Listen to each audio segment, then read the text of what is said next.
I faced the uncle who ruined us. What he revealed changed everything. I am Mary, a sophomore in college, and my life today feels like a shadow of what it once was. Just a few years ago, my family embodied the warmth and joy that I believed would always define us.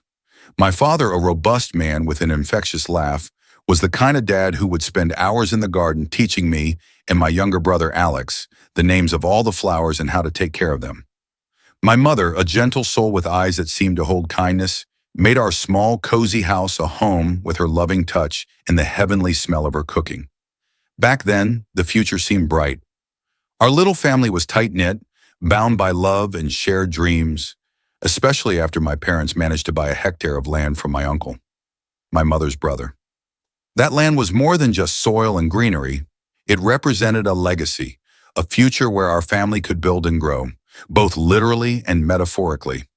We envisioned a small family farm, maybe a few rental cottages that could nestle in the shade of the large oak trees dotting the landscape. It was a symbol of stability and hope, a tangible piece of prosperity that promised to anchor our family for generations. My Uncle James, my mother's younger brother, had always been a charismatic and persuasive figure. Growing up, I saw him as a fun-loving uncle who seemed to breeze through life, always with a ready joke or a small gift for me and Alex. He was a frequent visitor in our home, his arrival often heralding impromptu barbecues and late-night storytelling sessions. My mother adored him. She often spoke of their childhood adventures with a fondness and nostalgia that painted my uncle as not just a sibling, but a hero in her eyes. This deep familial bond made him more than just an uncle to us. He was an integral part of our family fabric. My parents, especially my mother, trusted him implicitly. This trust was rooted in decades of shared history and mutual support. When Uncle James spoke, his words carried the weight of sincerity, or so we believed. In hindsight, the signs of his financial instability were there, but they were subtle, overshadowed by his charm and our trust. He mentioned struggles now and then, hints about the economy, bad investments, the rising costs of living, but they were always presented as temporary setbacks, nothing a good next move couldn't fix. So when Uncle James offered to sell a hectare of his land to my parents in 2013, it seemed like a golden opportunity. The land was located on the outskirts of our town, a lush expanse of green that bordered a small forest. My parents had always dreamed of owning more land, perhaps starting a small organic farm or building a few holiday cottages to rent out. The land my uncle offered seemed perfect for such dreams. The deal was straightforward, or so it seemed. Uncle James explained that he was selling the land because he needed liquidity to fund my cousin's college education. He painted a vivid picture. The land, once developed, could be the foundation of our family's financial security. My parents, eager to invest in our future and to help my uncle, agreed to buy it. The price was reasonable, the terms favorable, and the paperwork appeared to be in order, except for one detail. The Red Book, the official document proving land ownership, was still under the bank's hold due to a small loan my uncle had taken out. With reassurances from Uncle James that the loan would be cleared within a year, my parents proceeded. He crafted a promissory note, a casual yet seemingly earnest document, wherein he vowed to clear the debt and transfer the Red Book to my parents as soon as possible. Trusting him, they paid him the money, believing that the formalities were just that, a formality. Months turned into a year, and the promised Red Book did not materialize. My parents grew anxious, but inquiries were met with reassurances and new promises from Uncle James. He always had a reason for the delay: paperwork snafus, bank errors, bureaucratic red tape. But his charm and our family's trust in him kept my parents from pressing too hard. This pattern continued until late 2018. That was when everything changed. The financial bubble that Uncle James had been inflating burst with shocking consequences. It turned out that the initial loan against the land was just the tip of an iceberg. Uncle James had been drowning in debt, far more than he had disclosed. In a desperate move, he had taken out further loans against the land, each one a deeper cut into the trust my parents had placed in him. The final blow came abruptly. Uncle James declared bankruptcy, and within weeks we learned that he had fled the country. The news was delivered by a bank representative who arrived one crisp autumn morning, to place foreclosure signs around the hectare that we thought was ours. The bank explained that the land was heavily mortgaged, far beyond its worth, and would be seized to cover my uncle's debts. The revelation shattered my parents. The betrayal by someone they had trusted so deeply was a wound that went beyond financial loss. My father, particularly, felt deceived and humiliated. He had advocated for the deal, swayed by my mother's trust in her brother and by the dreams they had harbored for that piece of land. The loss was not just a plot of earth, it was a future they had envisioned and promised to us. As the legal reality settled in, so did the bitterness. My father's sense of betrayal morphed into a festering anger that found its easiest outlet in my mother, who, despite being a victim herself, bore the brunt of his accusations and grief. The man who had once been the life of our family gatherings was now a source of tension and despair. In this new harsh light, every memory of Uncle James was recast. The laughter and gifts, once signs of his generosity, now seemed part of a facade that hid his deceit. His stories, once enchanting, now felt like manipulations. The trust that had once bound our family to him had turned into a chain that dragged us down into an abyss of betrayal and regret. The descent into despair was gradual at first, like the slow setting of the sun before darkness fully takes hold. My father, once a pillar of strength and joy in our household, succumbed to the weight of his disillusionment. His days began and ended with the bitter tang of alcohol, the bottles accumulating like silent markers of his decline. He no longer tended to his business, a small landscaping company that had flourished due to his love for nature and his dedication to his craft. Instead, he let calls go unanswered, projects unfinished, and slowly, the vibrant man who had raised me with laughter and lessons in resilience succumbed to a listless apathy. It was not just the loss of the land that broke him, but the betrayal by his own brother-in-law and the crushing responsibility of having convinced my mother to trust her brother. In his eyes, his failure was twofold. Not only had he failed to protect our financial future, but he had also placed his faith in a man who destroyed us. This sense of failure consumed him, leading him to relinquish all his hard work as if in surrender to an unseen foe. He wandered through his days like a ghost, his presence marked more by the trail of empty bottles than by any interaction with us.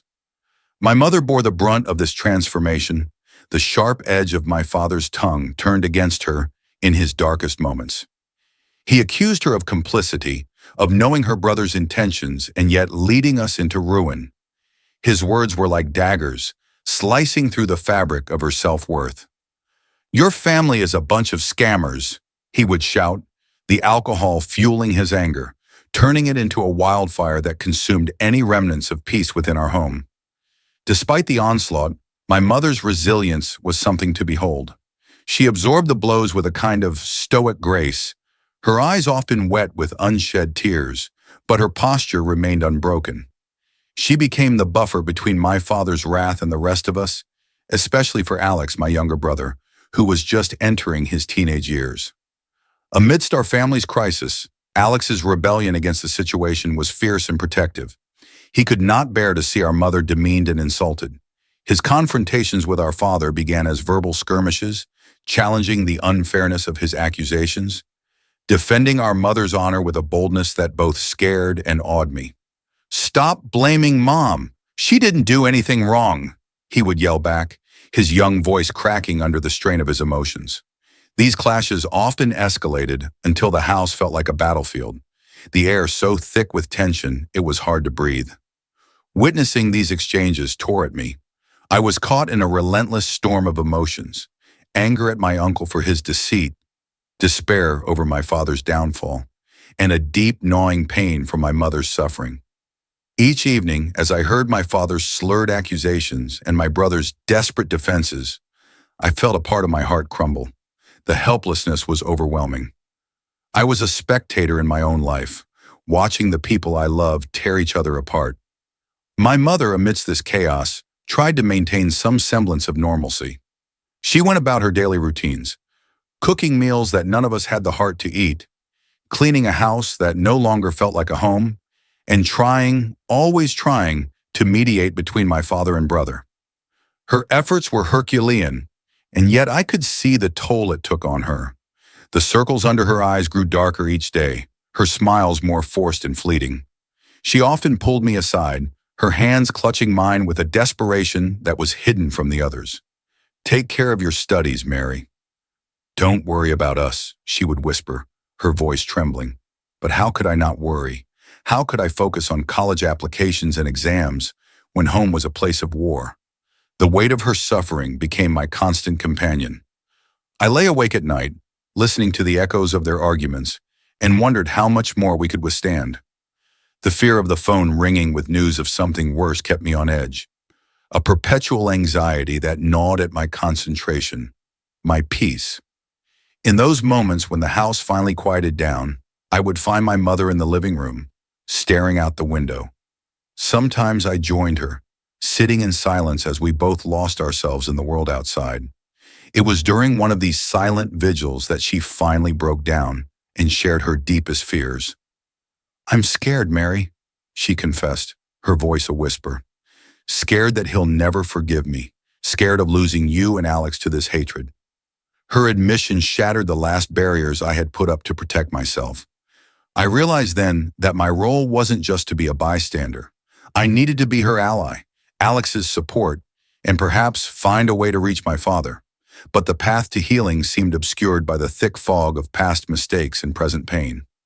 Life at home had become a landscape of suspicion and bitterness. My father's distrust had deepened to a point where even the simplest acts of familial kindness were scrutinized and tainted with accusations. My mother's occasional visits to her mother's house, or her attempts to maintain some semblance of connection with her parents through gifts or phone calls, were not spared from my father's critical eye. He saw these gestures not as acts of love, but as betrayals, further proof of conspiracies woven in his mind. One chilly afternoon, I returned from school to find the house unusually cold and quiet. My mother sat at the kitchen table, her face weary and lined with fresh worries. She looked up as I entered, managing a weak smile that didn't quite reach her eyes. She had been to visit Grandma, who was unwell, and had brought her some homemade soup and a warm blanket. When my father learned of this, he exploded in rage, accusing her of wasting our scarce resources on her family, whom he now viewed almost as enemies. "It doesn't matter what I do. It's always wrong in his eyes," she confided in me, her voice breaking. "But I can't just stop caring for my mom, Mary. I can't." The situation with the phone calls was even worse. Every ring stirred a palpable tension in the air. My father, often fueled by his drunken stupor, would accuse my mother of conspiring with her brother, my uncle. Despite my uncle having disappeared years ago, he couldn't seem to grasp that no one in the family had heard from him since he fled, leaving us to deal with the fallout of his actions. Each call, no matter the caller, seemed to him a ghostly echo of past betrayals, a reminder of the trust that had been broken and the financial security that had been stolen from us. Despite these overwhelming pressures, my mother continued to shoulder the responsibility of not just trying to keep our family together, but also ensuring that my two sisters and I could continue our education. My sisters, both younger than me, were in high school, facing their own battles with the ripple effects of our family's crisis. The cost of education was a constant worry, but my mother was determined that the chaos at home would not derail our futures. Seeing her struggle, I made the decision to take on a part-time job alongside my studies. I was now a freshman at a local community college, having chosen a school close to home to reduce expenses and stay near my family. My days were a blend of classes, studying, and working late shifts at a nearby cafe. Every paycheck I received went partly to help out at home and partly to cover my own educational expenses. This dual role of student and financial contributor was exhausting. There were nights I came home so tired that I could barely make it through dinner before falling asleep over my textbooks. Yet seeing my mother's quiet gratitude and the way she fought to keep us all moving forward gave me the strength to keep going. She managed our meager finances with a precision and care that was nothing short of heroic, stretching every dollar to cover not just school fees, but the basic necessities of life. Her resilience was our family's unsung melody, a quiet background score that pushed us all to persevere. My mother never complained about her lot, accepting each day's troubles with a resolve that was both heartbreaking and inspiring. Her love for us was an unspoken promise, a commitment that she lived out by enduring the harsh words and the colder silences from my father. My younger sisters, witnessing all this, grew in their own resilience. We became a team, albeit a silent one, finding comfort in shared glances and quiet conversations away from the storms that frequently brewed in our living room. We helped each other with homework, shared responsibilities around the house, and saved little surprises for our mother, like the time we all chipped in to buy her a new book by her favorite author, hiding it under her pillow to find after a particularly hard day. In these moments, we found our pockets of peace, small oases of normalcy in a desert of chaos. My father's outbursts and suspicions became the storms we learned to weather, building stronger shelters in our bonds with each other. Each challenge, while painful, forged us into more than just siblings and a mother. It made us allies in a struggle that none of us had chosen, but all of us were determined to survive. As I lay in bed each night, listening to the faint sounds of the house settling, I thought about my mother's sacrifices and my father's pain. The journey was far from easy, and many days the burden of what we were enduring seemed too much to bear. But in the strength of my mother's unwavering love and the shared resolve of my sisters, I found a flicker of hope that perhaps someday we might find a way through the darkness, back to a place where love and trust could bloom once more in our family garden. The story continues as per your request, rewritten with proper punctuation and clarity for ease of reading.